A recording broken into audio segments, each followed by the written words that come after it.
잠시 오늘 설교를 전해주실 목사님 소개를 하도록 하겠습니다. 오늘 설교를 전해주실 정민진 목사님께서는 현재 신림 동산교회에서 부목사님으로 섬겨주시고 계십니다. 오늘은 욥기서를 통해 욥은 왜 고난을 받았을까라는 제목으로 말씀을 전해주시겠습니다. 은혜의 시간 되시길 바랍니다.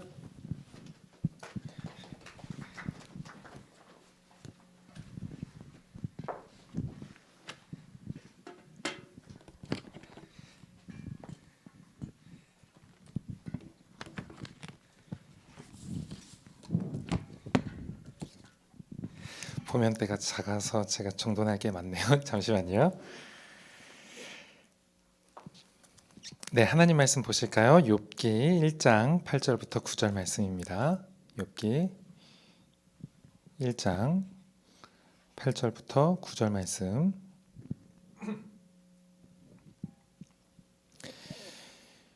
네, 각자 자리에서 말씀 보고 계시리라 믿고요. 우리 함께 합독하실까요? 시작.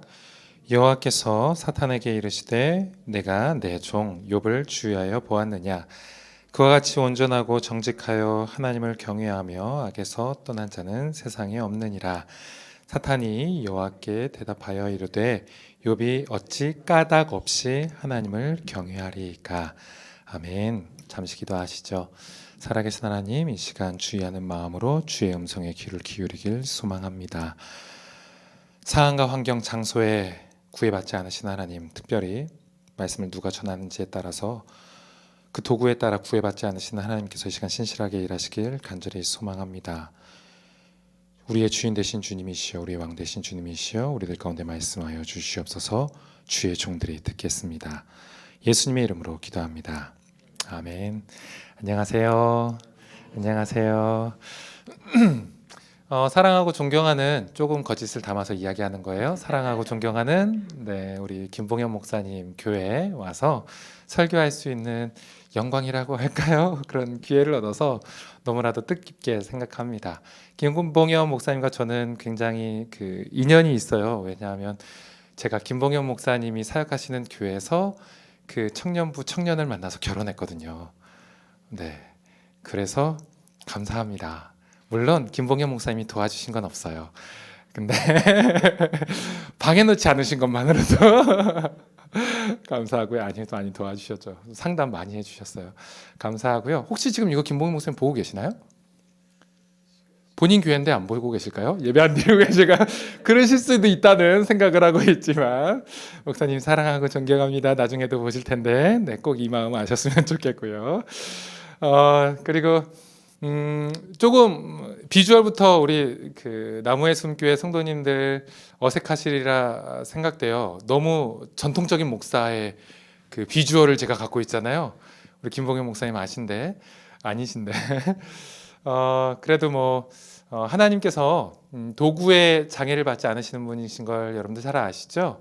특별히 우리 하나님은 몽블랑 같은 귀한 만년필보다 모나미 같은, 제가 모나미를 비하하는 건 아니지만 좀 가격차가 있잖아요.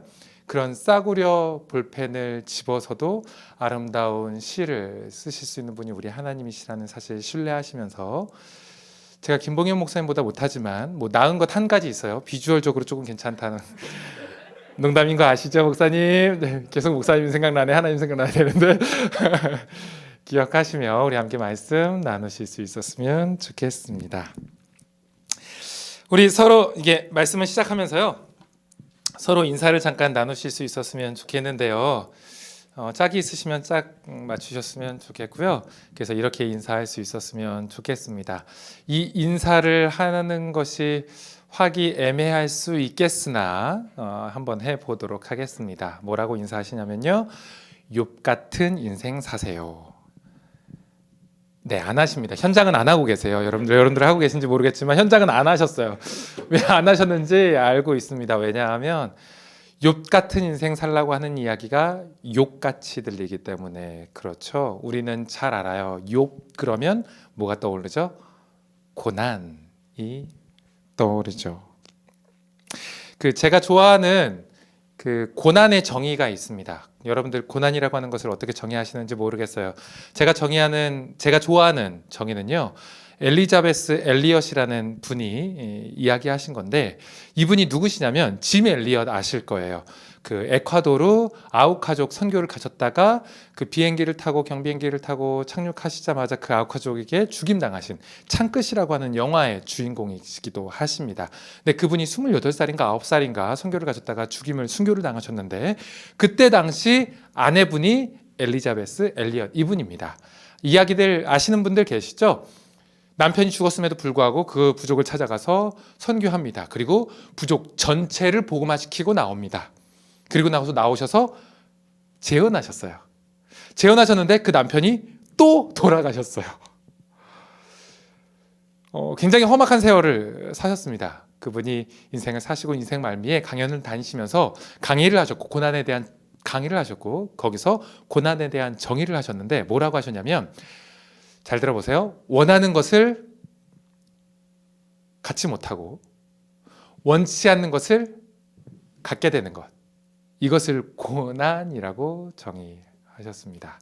다시 한번요. 원하는 것을 갖지 못하고 원치 않는 것을 갖게 되는 것. 사람마다 좀 고난이라는 것이 그래서 좀 주관적일 수 있는 것 같아요. 저도 제 인생 가운데 가장 최근의 고난은 아이러니하게도 셋째 아이를 임신한 것이었습니다. 제게 셋째가 있어요. 첫째, 둘째, 셋째가 있는데요. 전혀 생각지도 못했습니다. 그리고 지금 우리 형편에 그때 당시 제가 청년 사역을 하고 있었는데, 그 상황에서 셋째를 갖는다는 건 이제 청년 사역을 이제 접어야 된다, 이제 사역지로 옮겨야 된다, 이런 사인과도 같았습니다. 그래서 셋째를 갖는 것이 저에게나 제 아내에게나 우리 가정에 굉장히 큰 고난이 되었습니다.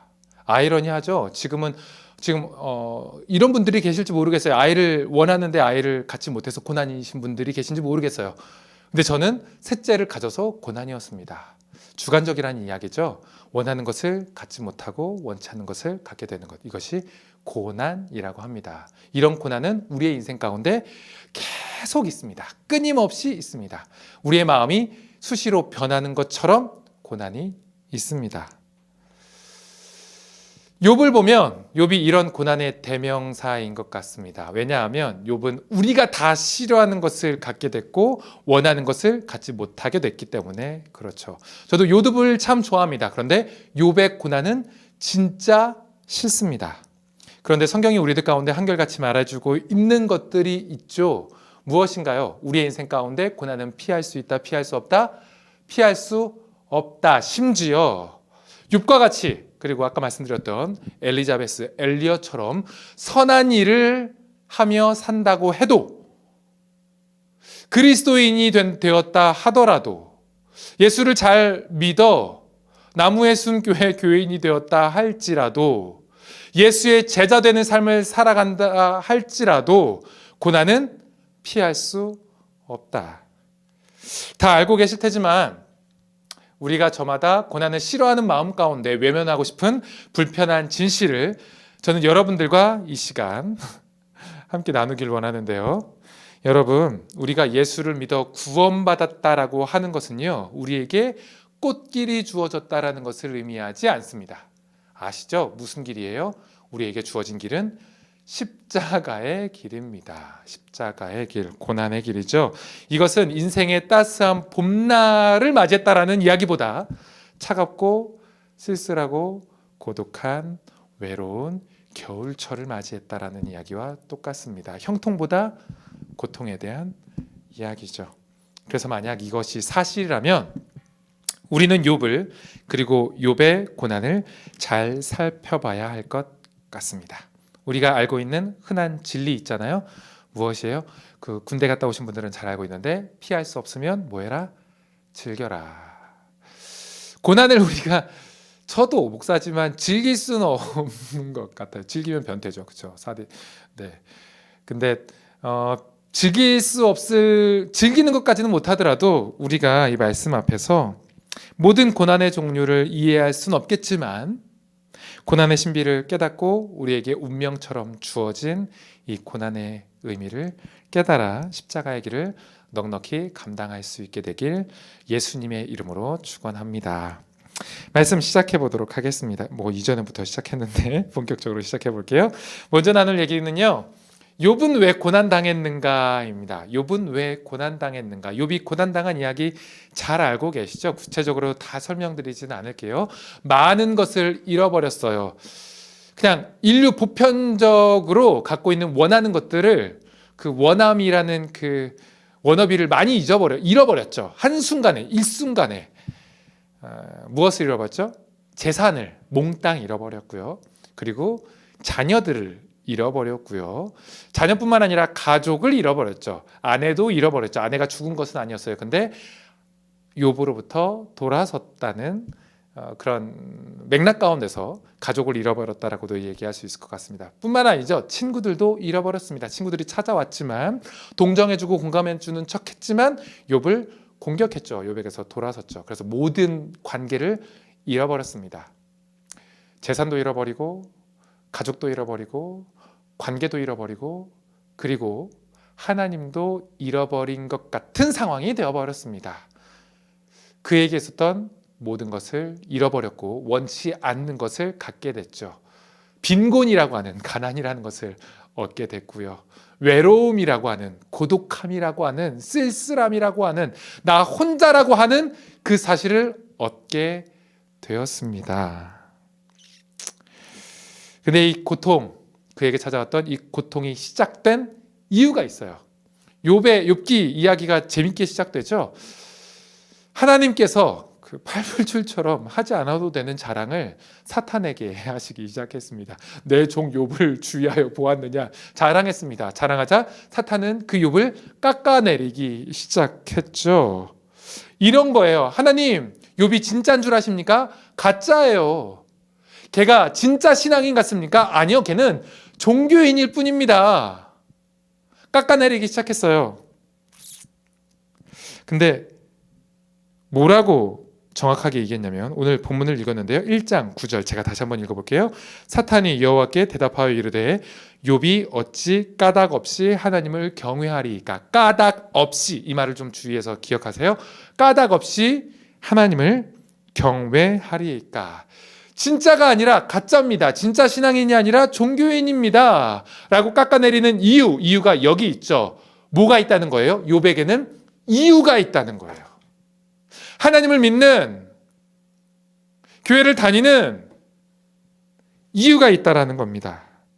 그래서 욥은 진정으로 하나님을 사랑하는 것이 아니라 사용하고 있는 것이라고 사탄이 지금 깎아내리고 있는 거예요. 그렇게 사탄은 하나님께 고발을 하고 있습니다.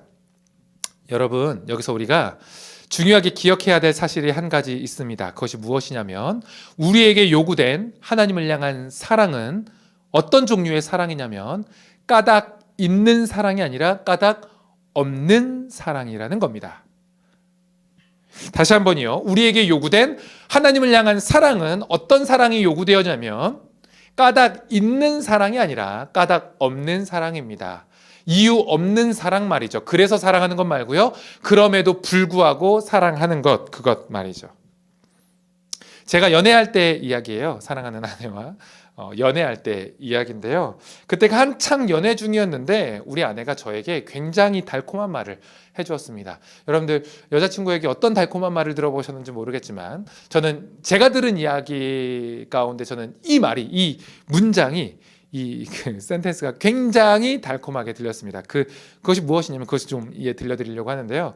그 이야기를 우리 아내가 저에게 고백했을 때가 한창 연애 중이었을 때인데, 갑자기 제 아내가 저에게 와서 퇴근해서는 이렇게 얘기해 줬습니다. 오빠, 저를 따라다니는 회사에 한 남자가 있어요.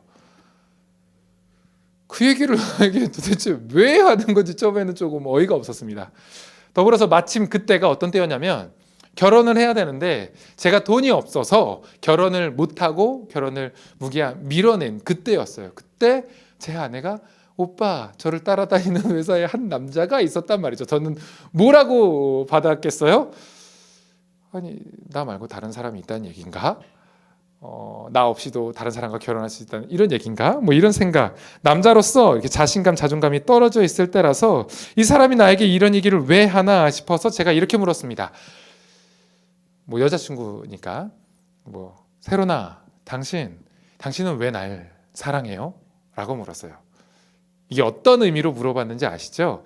돈도 없어서 결혼도 하지 못하는 지지리 공상과 같은 나를 왜 사랑하느냐라고 묻는 거였습니다. 그때 제 아내가 이런 달콤한 말을 해줬습니다. 주의하고 들으세요. 굉장히 달콤하고 남일이라서 재수 없을 수 있으니까 주의해서 들으세요. 그냥 오빠니까. 별로 감동이 안 되시나요? 그냥 오빠니까. 굉장히 흔한 얘기죠. 흔한 말이죠. 흔한 단어죠. 근데 저는 그날 여자친구의 음성이 아니라 주의 음성을 들었습니다. 그리고 진짜 사랑이 무엇인지 배웠습니다. 여러분들 저마다 생각하시는 사랑의 정의가 있을 거라고 생각하시지만 진짜 사랑이 무엇이라고 저에게 물으시면 저는 이렇게 이야기하겠습니다. 조건적 가치가 아니라 존재적 가치로 사랑하는 것. 다시 한번요. 진짜 사랑은 조건적 가치로 사랑하는 것이 아니라 존재적 가치로 사랑하는 것. 이유가 있어서 사랑하는 것이 아니라 그냥 그 사람이니까 사랑하는 것. 이것이 진짜 사랑이라고 저는 생각합니다. 여러분들 동의하시는지 모르겠어요. 그래서 그냥이라고 하는 이 흔한 말이 저에게는 그렇게 달콤하게 들렸던 겁니다. 여러분들 자녀가 있으신지 모르겠어요. 우리 코로나 기간 동안에 우리 30, 40대 많은 부부들이 아이들을 낳으셨다고 하는데 자녀들 사랑하시죠? 그냥 사랑한다는 말로 부족하시죠? 끔찍이 사랑하시죠? 근데 제가 물어볼게요. 왜 자녀들을 사랑하시나요? 잘생겨서? 그럴 리가요. 예뻐서요? 그럴 리가요. 공부를 잘해서요? 탁월해서요? 천재성이 보이세요? 다 그거 착각입니다. 우리가 저마다 자녀들을 사랑하지만 조건이 있어서 사랑하는 걸까요? 저에게도 아까도 말씀드렸지만 아이 셋이 있습니다. 아들, 딸, 딸이 있습니다. 제가 여기서 어렵지 않은 질문 드릴게요. 그럼 여러분들 저 화면으로 보고 계시니까 질문의 답을 뭐 막힘없이 이야기하실 수 있으리라 믿습니다. 제 아들과 딸이 잘생겼을까요? 못생겼을까요? 네, 여기 현장에서는 답이 없으십니다. 답을 못하고 계신데 제 아들이 딸이 예쁠까요? 안 예쁠까요? 네, 제가 정답을 말씀드릴게요. 정답은요, 그렇게 잘생기지도 그렇게 예쁘지도 않습니다. 그런데 저의 눈에는 장동건, 이정재, 송혜교보다도 예쁘고 사랑스럽습니다. 놀라우세요? 여러분들은 안 그러세요? 여러분들의 자녀 왜 사랑하세요? 예뻐서 사랑하세요? 잘생겨서 사랑하세요? 저는 확신할 수 있는 한 가지는요, 우리 아이들이 지금보다 조금 더 잘하며 못생겨져도 여전히 사랑할 수 있을 것 같습니다. 뿐만 아니라 자라면서 학교 다니며 공부를 못하더라도 우라통이 터지는 한이 있겠지만 사랑이 멈춰질 것 같지는 않습니다. 왜냐하면 제가 우리 아이들을 조건으로 사랑하는 것이 아니라 내 아들이며 내 딸이라고 하는 그 존재 자체로 사랑하기 때문에 그래요. 이 부모의 사랑이 우리의 부모의 사랑이 완벽하진 않지만 진짜 사랑을 가장 닮은 그런 모습이진 않을까요? 조건적 가치가 아니라 존재적 가치로 사랑하는 것. 이유가 있어서 사랑하는 것이 아니라 이유가 없어도 사랑하는 것. 까닭이 있어서 사랑하는 것이 아니라 까닭 없이 사랑할 수 있는 것. 그래서가 아니라 그럼에도 불구하고 사랑할 수 있는 것. 그래서 그냥이라고 말할 수 있는 그 사랑이 진짜인 거겠죠. 찐 사랑이라고요. 생각해보면 우리를 향한 하나님의 사랑이 이렇다라고 성경은 이야기하고 있습니다. 제가 굉장히 사랑하는 성경 본문인데요. 로마서 5장 8절 말씀. 암송하고 계신 분들도 계시죠? 우리가 아직 죄인 되었을 때에 그리스도께서 우리를 위하여 죽으심으로 하나님께서 우리에 대한 자기의 사랑을 확증하셨느니라. 그리스도께서 우리를 위하여서 죽으신 때가 언제예요? 죄인 되었을 때예요. 무슨 말인가요? 이유가 없을 때에, 사랑할 만한 이유가 없을 때에, 사랑할 만한 까닭이 전혀 없을 때에, 우리가 죄인 되었을 때에 그리스도께서 우리를 위하여 죽으심으로 그분의 하나님의 사랑이 어떤 사랑인지, 진짜 사랑인지 가짜 사랑인지 확증해 보이셨다고요. 우리 하나님이 우리를 어떻게 사랑하신 거예요? 조건적 가치가 아니라 존재적 가치로 사랑하셨다는 이야기를 하는 겁니다. 여러분들 혹시 하나님께 대하여 이렇게 질문해 보셨는지 모르겠어요. 하나님, 저를 왜 사랑하세요? 라고 물어보셨는지 모르겠어요. 하나님, 저를 왜 사랑하세요? 하나님 뭐라고 대답하시던가요? 저마다 물어보실 수 있었을지 모르겠지만 매 한 가지 대답을 들으셨을 겁니다. 그냥 너니까. 이 이야기를 담은 우리 선배들의 찬양이 있습니다. 하나님의 은혜로 이 쓸데없는 자, 이거 무슨 얘기인지 아시겠죠? 그 다음이 왜 구속하여 주는지, 제가 가사말을 조금 바꿔볼게요. 똑같은 이야기예요. 왜 사랑하여 주는지. 그 다음 가사 아시죠? 난 알 수 없도다. 왜 알 수 없을까요? 이유가 없으니까 알 수 없죠. 이유를 알려주시지 않으니까 알 수가 없는 거죠. 왜 알려주시지 않는 걸까요? 이유가 없으니까, 그냥이니까.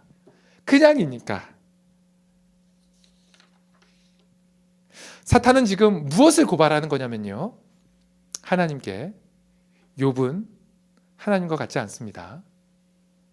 하나님처럼 하나님이 욥을 사랑하시듯이 욥이 하나님을 사랑하는 것이 아닙니다. 욥은 하나님처럼 순수하지 않습니다 라고 이야기하는 겁니다.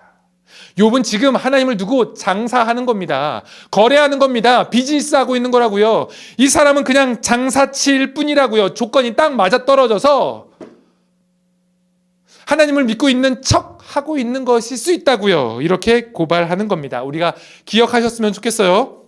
진짜 사랑은 조건이 아니라 존재 자체적으로 하는 것이고요. 그리고 두 번째는요, 사탄은 그때 욥을 고발하듯이 지금 우리에 대해서 기소하고 참소하고 고발하고 있을 수 있는지도 모르겠습니다. 하나님을 믿고 있는, 나무의 숨 교회를 다니고 있는, 그리고 지금 예배를 드리고 있는 여러분들을 향해서 말이죠. 이렇게 고발할 거예요. 저로 예를 들면 이렇게 말할 수 있을 것 같아요. 사탄이, 하나님, 민진이가 괜히 목사하겠습니까? 그럴듯한 모습으로, 그럴듯한 교회, 그리고 이런 교회까지 와서 초대받아 설교하며 그럴듯한 사람의 그 모양과 모습을 갖춰서 살아가니까, 사역할 수 있게 해주시니까 목사하는 것 아니겠습니까? 하나님, 민진이가 괜히 저러고 있겠습니까? 먹고 살만하게 해주셨으니까. 예쁜 처 자식을, 저 욕하는 거 아니고요. 그리고 여러분들 확인할 길이 없기 때문에 제가 조금 오버하는 겁니다. 이해해 주세요.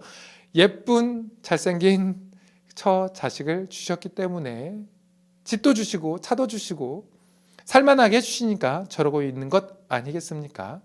하나님, 민진이가 까닭없이 하나님을 경외하고 있겠습니까? 다 꿍꿍이가 있는 겁니다. 다 이유가 있는 거라고요. 지금 민진이는 자기 조건에 맞아 하나님을 향해 수작 피고 있는 거라고요. 라고 기소할 수 있을 것 같습니다. 사탄은 오늘도 하나님 앞에서 저와 여러분들을 참소하고 있을지 모르겠습니다. 그렇다면 그 참소는, 그 기소는, 그 고발 내용은 사실이겠습니까? 모함이겠습니까? 여러분들은 지금 하나님을 향한 어떤 사랑을 하고 계십니까? 욥에게 찾아온 고난은요, 이렇게 시작된 겁니다. 이것으로 시작된 겁니다. 그래서 욥의 사랑이 조건적 가치의 사랑인지 존재적 가치의 사랑인지 알아보기 위해 시작되었다고요. 그래서 그럴 수 있을 만한 조건들이 다 제거되는 거죠. 하나님이 이것을 허락하신 거고요. 좀 얄궂지만 12절 이렇게 말씀하셨죠. 여호와께서 사탄에게 이르시되 내가 그의 소유물을 다 내 손에 맡기노라. 다만 그의 몸에는 내 손을 대지 말지니라. 이 장면에 대해서 유명한 미국의 그 크리스찬 기독교 작가가 있죠. 책을 좀 아시는 분들은 다 아실 거예요. 필립 얀시라고 하는 분이 계십니다. 필립 얀시라는 분이 이 본문을 두고 이런 표현을 하셨어요. 잘 들어보세요. 이것은 신성한 내기다. 내기 아시죠? 내기. 하나님이 사탄과 내기를 하고 계신 것이다 라고 표현했습니다. 그래요. 지금 하나님은요, 사탄과 누구 말이 맞는지 확인하는 과정 가운데 뭐가 있는 거예요? 욥의 고난이 있는 겁니다. 따라서요, 이렇게 좀 정리해 볼 수 있을 것 같은데요. 우리가 인생에서 종종 맞이하는 고통의 때에, 내기라고 하는 그 가정 가운데 보세요. 우리가 인생 가운데 맞이하는 고통의 때에 하나님을 사랑할 수 있을 만한, 신뢰할 수 있을 만한 조건들이 사라지는 그때에 변함없이 하나님을 떠나지 않고 예배하며 찬양하는 것은 무슨 일이냐면 사탄의 패배를 선포하는 것과 같습니다. 저는 이것이 진정한 영적 전쟁이라고 생각합니다. 하나님이 지금 사탄과 내기하시며 욥에게 결핍이라고 하는 수많은 조건들이 사라지는 그 고난이 찾아왔다면, 그것이 우리들에게도 해당된다면, 우리에게 찾아오는 그 원하는 것을 갖지 못하고 원치 않는 것을 갖게 되는 그 고난의 때에 하나님을 사랑할 만한 그 조건들이 다 사라지는 그때에 변함없이 하나님을 찬양하는 것은 하나님의 승리를 선포하며 사탄의 패배를 선포하는 것과 같습니다. 우리를 참소하는 사탄을 패배시키는 일은 바로 이런 것이라 믿습니다. 고통의 때에 어두운 밤 가운데 우리가 찬양했죠. 앞에 우리가 도저히 편안하게 부를 수 없는 위대한 찬양을 했는데 주 이름 찬양 후렴 중간에 구가 이런 말이 있죠. 모든 축복 주신 주님 찬양하리. 그 다음이 어두운 날이 다가와도 난 외치리. 그 어두운 날에 외치는 것이 주의 이름을 찬양하는 그것이 사탄의 패배를 선포하는 것과 같다고요. 따라서 우리 나무의 숨 교회 모든 성도님들이 이런 영적 전쟁에서 승리하며 사탄의 패배를 선포하며 살아가실 수 있길 예수님의 이름으로 축복합니다.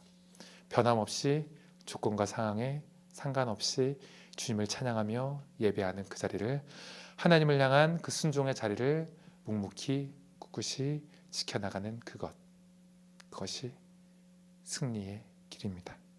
그런데 이 일에 자신이 없으신 분들이 있으실 것이라고도 예상합니다. 난 자신 없는데, 나는 특별히 고통에 취약한데 라고 하시는 분들 있으실 것 같아요. 나는 고난이 오면 하나님 떠날 것 같은데 어쩌지? 라고 하실 분들이 있으실지 모르겠어요. 이런 분들에게 희망의 소식이 있습니다. 이것을 필립 얀시가 뭐라고 했죠? 신성한 내기라고 했죠. 내기. 이 말은 어떤 의미를 내포하는 것이냐면 하나님께서 절대로 질 수 없는 게임인 것을 내포하는 의미를 담은 이야기가 됩니다. 약 15년 전으로 기억하는데요. 유명한 영화죠. 지금도 많이 회자되고 짤로 많이 돌아다니는 영화인데요. 타짜라는 영화, 조승우, 백윤식, 김혜수 이런 사람들의 주연입니다. 유명한 유행어도 많이 나왔죠. 김혜수 씨가 왜 이래? 나 이대다운 여자야. 이런 얘기도 했었고요. 근데 수많은 유행어 중에 하이라이트는 이거예요. 타짜 마지막 장면인데, 타짜 노름 중에서 마지막 판에 조승우 씨가 상대인 아귀에게, 백윤식에게 이런 얘기를 합니다. 천하의 아기가 왜 이렇게 혓바닥이 길어? 쫄리면 돼지고기시던지, 죽으시던지라고 했습니다. 쫄리면 죽으시던지. 내기의 중요한 법칙을 알고 계시나요? 내기는 쫄리면, 자신이 없으면 할 수 없는 것이 내기입니다. 하나님께서 이 내기에 자신이 없으셨다면 내기에 고 하지 않으셨을 겁니다. 무슨 말이냐면 하나님께서 자신이 있으셨다는 거예요. 욥에 대해, 욥의 믿음과 신앙과 그의 사랑에 대해 자신이 있으셨다라는 겁니다. 그렇게 하나님은 내기를 시작하셨어요. 이런 맥락 가운데 있는 다른 말씀을 한 구절 보도록 할게요. 유명한 말씀인데 고린도전서 10장 13절입니다. 고린도전서 10장 13절 제가 읽어드릴게요. 사람이 감당할 시험 밖에는 너희가 당한 것이 없나니 오직 하나님은 미쁘사 너희가 감당하지 못할 시험 당함을 허락하지 아니하시고. 무슨 말인가요? 우리 하나님은 먼저 우리의 깜냥을 확인하시고 감당할 수 있을 만한 그 수준의 시험 문제들을 허락하신다는 거예요. 그러니까 염려하지 마셨으면 좋겠습니다. 우리의 고난은 하나님의 자신감 가운데 시작된 겁니다. 그래서 뭐 할 수밖에 없어요? 이길 수밖에 없어요. 그리고 우리 하나님께서 이기게 하십니다. 좀 전에 읽었던 고린도전서 10장 13절 하반절이 이렇게 되어 있죠. 시험 당할 즈음에 또한 몰래사 피할 길을 내사 너희로 능히 감당하게 하시느니라. 누가요? 우리 성령님께서요. 이기게 해주신다고요. 뿐만 아니죠. 아주 중요한 사실이 하나 있습니다. 우리로 하여금 이 영적 전쟁에서 이기게 하신다라는 사실은 예수 그리스도로 말미암아 명확해집니다. 사실 우리가 조건이 아니라 존재적으로 완전히 완벽하게 사랑할 수 있었다면 우리 예수님은 이 땅에 오시지 않았어도 됩니다. 오실 이유가 없어요. 그런 완전한 사랑을 완벽하게 하나님 앞에서 그런 의로움을 행할 수 있는 존재였다면 예수님께서 이 땅에 오실 이유가 없었죠. 그런데 그럴 수 없으니까 이 땅에 오신 것 아니겠습니까? 그래서 우리를 대신해서 그런 의로움을 이루신 것 아니겠습니까? 그 의로움이 뭐라고요? 조건이 아니라 존재적으로 그저 사랑하는 그 일이요. 그 일을 우리 예수님께서 이루신 것이라고요. 온 그의 생애를 통해서. 그래서 그가 당하신 것이 무엇이에요? 고통이죠. 조건이 아니라 존재적으로 그저 사랑하는 그 일, 그 의를 이루러 오셨기 때문에 우리가 못하는 것 그것 이루러 오셨기 때문에 예수님께서 고통, 고난을 당하셨다고요. 욥이 당한 고난이 아니라 그보다 더 큰 어마어마한 고난을 당하셨어요. 욥은 잠시 잠깐 고난을 당한 것이었으나 예수님은 이 땅에 오시면서부터 전 생애 전체가 순환당하시는 것이었습니다. 아시죠? 예수님은 잃어버림의 대명사세요. 이 땅에 오시면서부터 성육신하여 이 땅에 오시면서부터 잃어버리셨어요. 무엇을 잃어버리셨죠? 우리가 찬양하잖아요. 하늘 영광 버리고 이 땅에 하늘 영광 버리고 오셨어요. 그분의 신석 속성을 모두 다 잃어버리고 오셨다고요. 내려놓고 오셨다고요. 그것이 그분의 결핍과 그분의 고통 아니겠습니까? 전지전능함을 잃어버리셨고요. 무소부재함을 잃어버리셨고요. 영원하고 불변한 이 모든 것들을 잃어버리고 오셨습니다. 그렇게 고통당하여 이 땅에 거적대기 같은 이 쓰레기 같은 몸을 입고 이 땅에 오셨다고요. 뿐만 아니죠. 사람으로부터 버림받으셨어요. 사람에게만 버림받으셨습니까? 하나님께 버림받으셨습니다. 어디까지 그가 고통당하셨냐면 지옥을 경험하셨습니다. 십자가에 못 박혀 돌아가실 때 암흑이 임했죠. 하나님이 그에게 얼굴을 돌리셨다는 의미입니다. 그는 그곳에서 지옥의 고통을, 고난을 경험하셨습니다. 그래서 예수님께서 뭐라고 말씀하셨나요? 나의 하나님, 어찌하여 나를 버리셨나이까? 라고 이야기하신 것 아니겠습니까? 우리 예수님이 그 고통 가운데, 고난 가운데 그 고난을 끝까지 견디시며 십자가에서 죽임 당하시며 그가 이루신 것이 무엇입니까? 우리가 하지 못하는 거요. 우리가 자신 없어 하는 그것이요. 조건적으로 사랑하는 것이 아니라 존재적으로 사랑하는 그것이요. 이것이 우리 주님께서 이루신 의입니다. 우리를 대신하여 이루신 의. 그리고 그 의가 어떻게 되었어요? 예수 그리스도를 믿는 그 믿음 안에서 성령으로 말미암아 신비하게 우리에게 전가된 거죠. 그 의가 나의 것으로, 우리의 것으로. 이것이 우리가 믿는 신앙 아니겠습니까? 그렇다면 우리는 어떤 사람들인가요? 예수 그리스도 안에서 이미 사탄과의 그 영적 전쟁에서 우리에게 고발하고 기소하고 참소하는 쟤는 가짜입니다라고 고발하는 그것에서 승리를 입은 자들입니다. 그러니 고난의 때에 내가 하나님을 떠나게 될까 두려워하지 마세요. 믿음의 주요 온전케 하신 이인 예수 그리스도께서 우리를 승리케 하실 것입니다. 아니 이미 승리할 수밖에 없는 운명을 만들어 놓으셨습니다. 부디 우리 나눔의 교회 공동체가 예수 그리스도 안에서 이런 공동체가 될 수 있었으면 좋겠습니다. 모든 축복 주신 주님 찬양하는 공동체 되길 바라고요. 어두운 날이 찾아와도 주님을 변함없이 그 자리에서 찬양하며 예수 그리스도께서 우리를 대신하여서 의리신 그 의를 나타내며 살아내며 변함없이 주님을 예배하는 사탄의 패배를 선포하는 그런 승리의 공동체 될 수 있길 예수님의 이름으로 축원합니다. 결론입니다. 욥이 당한 고난의 끝은 어떻게 되었을까요? 욥이 당한 고난의 끝, 그 끝은 어떻게 되었을까요? 하나님이 승리했고 사탄이 졌다. 그냥 그저 그렇게 끝났을까요? 아니 그렇지 않습니다.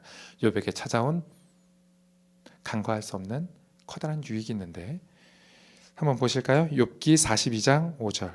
욥기 42장 5절 제가 읽겠습니다. 내가 주께 대하여 귀로 듣기만 하였사오나 이제는 눈으로 주를 배움나이다. 다시 한번요. 내가 주께 대하여 이전에는 고난당하기 전에는 귀로 듣기만 하였사오나 고난당한 후에는 그 고난을 지나고 난 후에는 뭐하였다? 내가 눈으로 주를 배움나이다. 고난의 길을 통과하며 욥이 얻은 복이 무엇인가요? 그가 사랑하는 하나님을 더욱 뚜렷이 또렷이 보게 되는 친밀함의 복을 누리게 되었습니다. 고난의 렌즈를 통해서 하나님을 더욱 선명하게 보게 된 거예요. 그러고 보면 제가 목사가 된 이유도 그렇게 시작됐습니다. 초등학교 5학년 시절에 저희 부모님이 이혼하셨어요. 근데 부모님들이 부부가 이혼하는 건 갑작스럽게 이혼하는 게 아니죠. 전조 증상이 있는 거잖아요. 한 3, 4년 이상들을 치고받고 싸우셨습니다. 정말 심하게 싸우셨습니다. 어렸던 저에게는 큰 공포였고 두려움이었습니다. 그래서 집에 있는 것이 싫었어요. 그래서 웬만하면 또 부모님의 싸우는 소리에 잠이 깨서 학교 가고 학교에서 집에 잘 들어오는 것을 싫어했습니다. 그래서 친구들을 붙잡고 놀았어요. 축구하며 놀고 야구하면서 놀고 이리저리 다니면서 다방구 뭐 이런 거 하면서 놀고 구슬치기 하면서 놀고 딱지치기 하면서 놀고 놀았습니다. 그렇게 놀고 놀다가 친구가 먼저 집에 들어가면 어쩔 수 없을 때 터덜터덜 두려운 마음을 가지고 공포의 마음을 가지고 집에 들어왔습니다.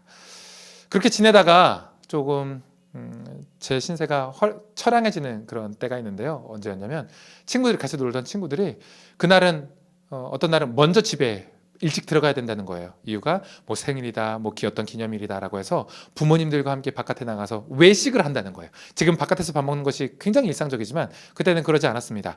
특별히 경양식당을 가는 문화가 있었습니다.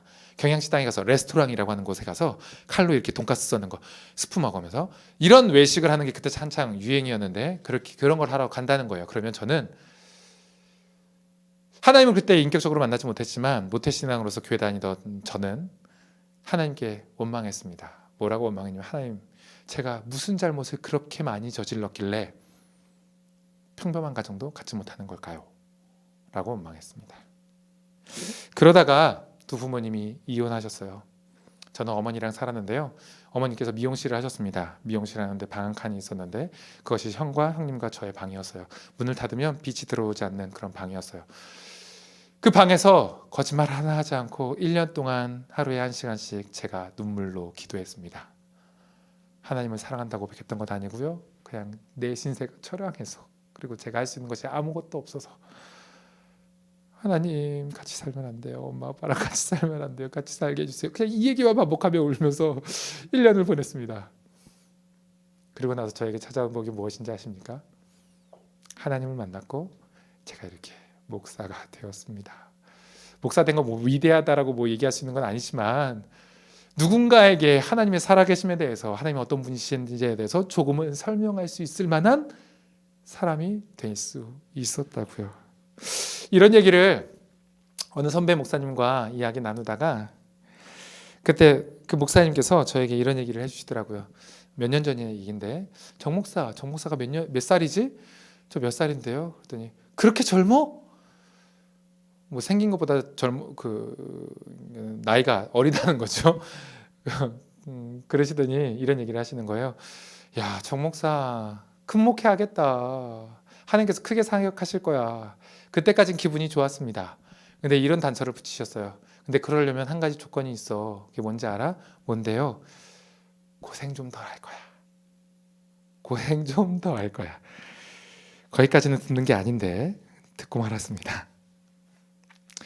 2주 전에 제가 그 세미나를 들었어요. 많은 목사님들이 나오셔서 이런저런 강의들을 해주셨는데 그 많은 강사님들이 있었지만 여러 강사님들 중에 한 분의 이야기가 제 마음에 박혔어요. 그 목사님은 특별한 사연이 있으셨습니다. 올해로 17년 된 식물인간 아내를 돌보시던 분이셨어요. 그 분이 나와서 강의를 하시는데 이런 얘기를 들려주시는 거예요. 한 큰 집회에 초청받아서 설교하러 가셨답니다. 청년들과 청소년들이 있었어요. 설교를 마치고 내려왔는데 한 여자 아이가 쪼르르 따라와서 이렇게 이야기하더랍니다. 목사님, 사실은요 저희 아빠도 목사님이세요. 근데요 저희 아빠는 어떻게 하면 언제쯤이면 목사님처럼 이런 큰 집회 와서 설교하실 수 있을까요? 라고 물었답니다. 그 목사님이 이렇게 숨도 쉬지 않고 대답해 줬더랍니다. 애야, 너희 어머니가 쓰러지시면 가능해. 저는 그 이야기를 듣고 웃을 수 없었습니다. 그리고 하나님께 진심 어린 마음으로 기도했어요. 하나님, 저는 그런 집회에 다니고 싶지 않아요. 어떤 얘기인지 아시겠죠? 목사인 저도 여전히 고난당하는 것이 싫습니다. 진짜 싫어요. 근데 그래도 한 가지 말씀으로 인정할 수밖에 없는 것은 저를 목사 되게 하시고 하나님을 알아가게 하신 것은 하나님과의 조금의 친밀함을 갖게 된 것은 고난을 통과했기 때문에 그렇다는 것을 잘 알고 있습니다. 그래서 저는 인정할 수밖에 없어요. 하나님께서 저를 목사 되게 하셨지만 앞으로도 더욱 목사 되게 하시려면 저는 고난의 길을 살아가는 동안 통과할 수밖에 없다는 사실을 말이죠. 그렇게 저는 하나님을 더욱 또렷이 볼 수 있겠죠. 여러분, 우리 인생이 그렇게 인생 가운데 고난의 길을 통과하며 조금 하나님과 가까워지다가 조금 하나님의 얼굴이 선명해지다가 천국에서 그 하나님의 얼굴 선명하게 마주 대하는 것 아니겠습니까? 저는 이게 복음의 삶이고 행복한 삶이라고 믿습니다. 그래서 진심으로 여러분들을 축복하고 싶은데요. 사랑하는 나무의 숨 교회 성도 여러분, 고생 좀 하셨으면 좋겠습니다. 두려워하지 마실 것은 우리 주님께서 그 길 함께 하실 것이고 그 영적 전쟁에서 승리하게 하실 것입니다. 고생 좀 하세요. 우리 처음에 인사 나눴잖아요. 욥과 같은 인생 되세요. 이건 절대 욕이 아니라 축복입니다. 욥처럼 하나님 선명하게 보는 인생 되라는 이야기인 거죠. 이 축복 우리 함께 나눴으니까 정말 진정 어린 마음을 가지고 다시 한번 옆에 분들에게 이렇게 인사하셨으면 좋겠습니다. 욥과 같은 인생 사세요 라고 말이죠. 시작. 욥과 같은 인생 사세요. 우리 나무의 섬교회가 그렇게 하루하루 살아가며 고난의 길을 통과하며 승리의 삶 살아가면서 하나님의 얼굴 목격하며 살다가 하나님의 얼굴 마주 대할 수 있는 주의 성도들 되실 수 있길 예수님의 이름으로 축원합니다. 기도하실까요? 우리 함께 이렇게 기도할 수 있었으면 좋겠습니다. 하나님, 제가 주님을 사랑하는 것이 아니라 사용했는지 모르겠습니다. 말씀을 통하여서 사탄의 그 기소하는 내용이 모함이 아니라 사실일지도 모른다라고 하는 찔림이 있었습니다. 주님, 저를 용서하여 주시옵소서. 아직도 진짜 신앙인이 아니라 종교인에 그쳐 있는 나를 불쌍히 여겨 주시옵소서. 저에게 진짜 믿음 허락하여 주시고 진정한 사랑 허락하여 주시사 주님이 나를 조건 없이 사랑하셨던 것처럼 저도 주님을 존재 자체로 사랑할 수 있게 하여 주시옵소서. 믿음 없는 저를 용서하여 주시옵시고 그저 그렇게 그래서가 아니라 그럼에도 불구하고 주님을 사랑할 수 있는, 주님을 예배할 수 있는, 여전히 주님 앞에 순종하는 걸음을 멈추지 않을 수 있는 하나님의 사람으로서 살아갈 수 있는 그런 믿음을 소유한 자 되게 하여 주시옵소서. 나의 힘으로, 나의 능력으로, 나의 결단과 나의 의지만으로 부족하오니 성령 하나님 붙잡아 주시옵소서. 이런 기도 제목으로 우리 다 함께 말씀을 기억하며 기도할 수 있었으면 좋겠습니다. 주여 한번 우리 다음에 기도하도록 나아가겠습니다. 주여 하나님, 그렇습니다. 주님을 사랑하는 것이 아니라 사랑했던 저를 주님 용서하여 주시옵소서. 하나님, 나에게 있어서 주님을 향한 마음이 사랑이 아니라 사용이 아니었는지 확인하게 하시니 주님 감사합니다. 주님 그렇습니다. 그럴 만한 이유가 있을 때 주님을 사랑한다고 고백했고, 그럴 만한 이유가 나에게 사라졌을 때, 상황과 환경과 조건이 주어지지 않았을 때 주님을 향한 나의 마음이 메말랐던 것들을 주님 회개합니다. 주님, 이런 나를 불쌍히 여겨 주시옵소서.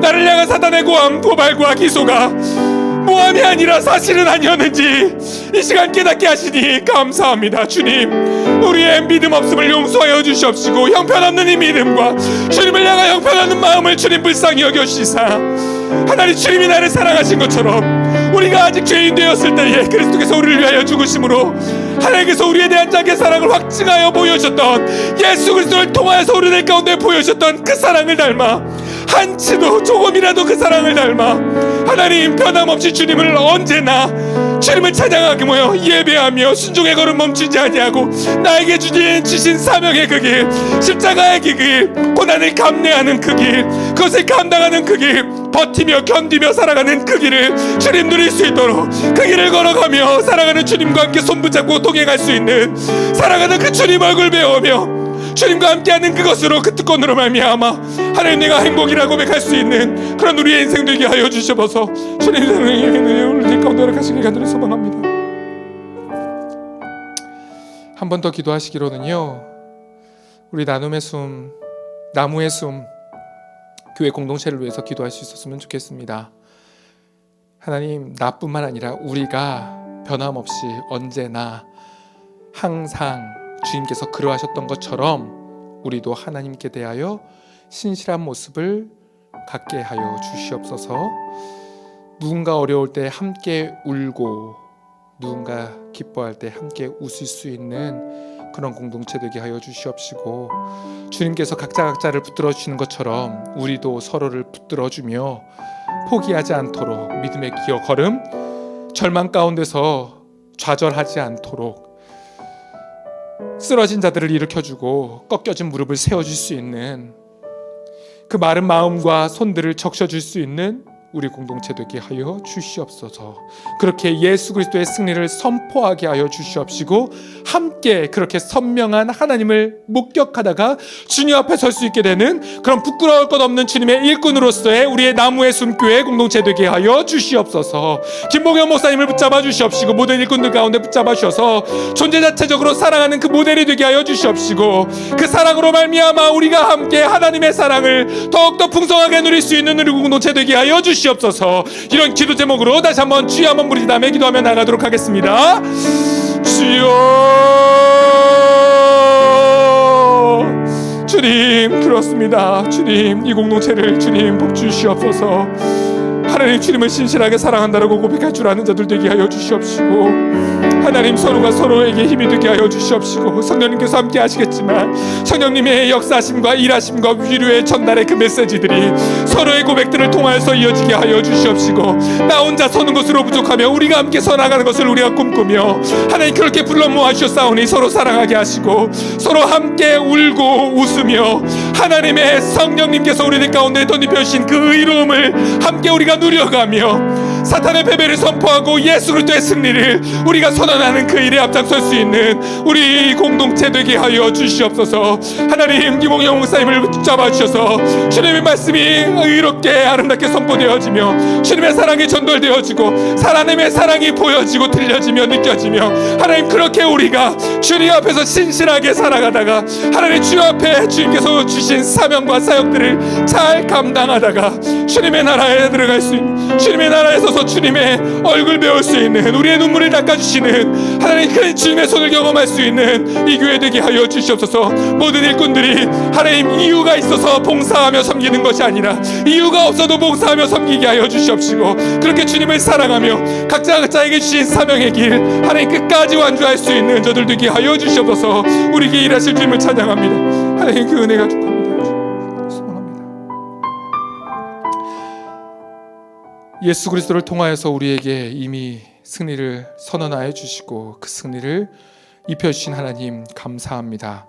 우리가 살아가면서 주님을 이유 없이 그냥 주님 그냥 사랑합니다 라고 고백할 수 있는, 그것을 증명하면서 살아갈 수 있는 우리의 모습 되게 하여 주시옵소서.